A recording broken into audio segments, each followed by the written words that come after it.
Elon Musk has achieved something that seems impossible. He is challenging a government. Not with an army or a coup, but with his phone. Right now, the British Prime Minister is losing power, not to the people or Parliament, but to a man with 200 million followers who decided enough is enough. And the most alarming part? It's working. The UK government is unravelling in real time, and you're witnessing the exact playbook unfold. If Musk succeeds, it could redefine the future of power. In 2025, one person with the right platform can do what once required revolutions. If you want to witness the evolution of power before everyone else, subscribe now. What happens next will change everything. Here's the timeline. July 29, 2024. Southport, England. 3 children tragically killed at a Taylor Swift-themed dance class. B.B. King, 6, Elsie Stanhope, 7, and Alistista Silva Aguar, 9. The nation mourned. Then misinformation spread online about the assailant's identity, igniting anger and leading to riots across multiple cities. The government responded with mass arrests. But not just those involved in the riots, anyone sharing posts online. Over 400 arrests in just weeks, averaging 30 arrests every day based solely on social media activity. Things turned dystopian fast. Bernice Borth, 55, from Cheshire, had her home raided at dawn. Her crime? Resharing a post already circulating. No violence, no threats, just sharing. She's now facing prison time. Peter Lynch, a 61-year-old grandfather, attended a protest. He didn't cause harm or vandalize anything, but he was arrested, sent to jail, and denied bail. 8 weeks later, he was found dead in his cell, having taken his own life. Meanwhile, real criminals were getting lighter sentences.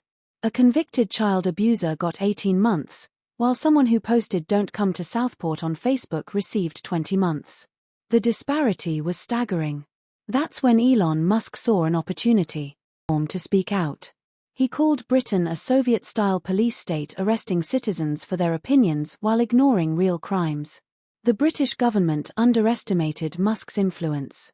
When you control the world's largest digital megaphone, you can push any story into the global spotlight. Musk had evidence. Every arrest, every harsh sentence, every government statement was broadcast to millions.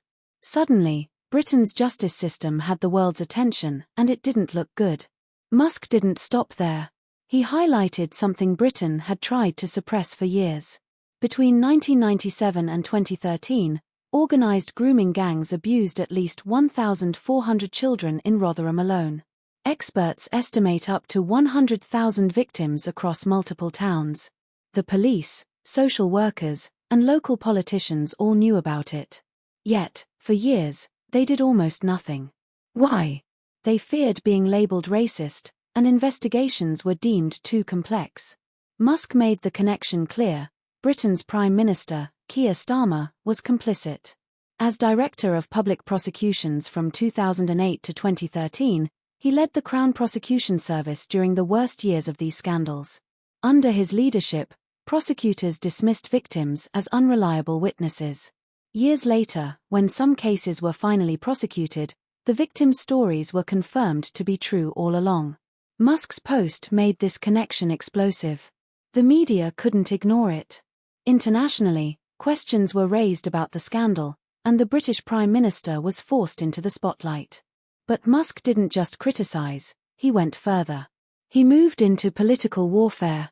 His strategy was three-pronged. First, use his platform to highlight every failure and double standard of the government. Second, quietly support opposition parties like Reform UK, which surged in popularity. Third, leverage his connections with Donald Trump to pressure Britain economically and diplomatically. Musk's reach isn't just social media. He owns Starlink, crucial satellite infrastructure that governments rely on, and his posts can influence markets worth billions. In December 2024, Musk publicly suggested that King Charles should dissolve Parliament and call snap elections. This hasn't happened against a government's will since 1834, and it would trigger a constitutional crisis. The pressure built up, and suddenly, ordinary citizens were discussing constitutional mechanisms they'd never heard of before.